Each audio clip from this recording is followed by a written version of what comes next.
Well, Betty was 42, a social worker for the state of New Hampshire. Barney was 39. He worked for the post office, and she had a week's vacation. So they decided to take a trip to Niagara Falls and on to Montreal, Canada. They were returning home to their house in Portsmouth, New Hampshire, near New Hampshire's seacoast. And along the way, during the evening, it was about 11:30 at night when Betty spotted a new light in the sky that she thought was a satellite. And lo and behold, it ended up that it was not a satellite because it came in closer and closer.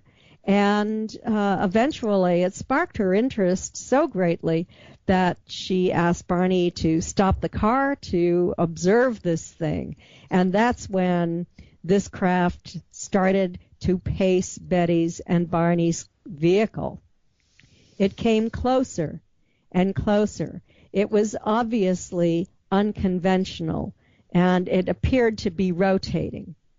They continued to watch it. Of course, Barney was driving. Betty was looking up at it when Betty became very excited and told Barney he had to pull over to the side of the road again so that he could get a look at this because it was coming so close. And before he was able to do that, the craft surged ahead and stopped directly over the center of the road in front of Betty and Barney. Barney had to brake and stop the car.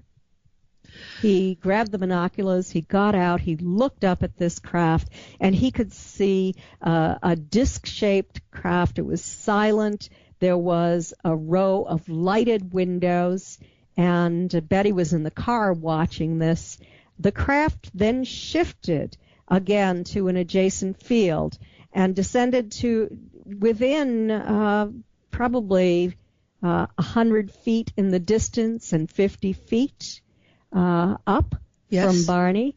He had binoculars up to his eyes, and that is when he had conscious, continuous recall of observing the figures that he stated were somehow not human, looking back at him. They frightened him greatly, and he felt the need to break away, to escape. He thought if he stayed in that field, he would be captured like a bug in a net.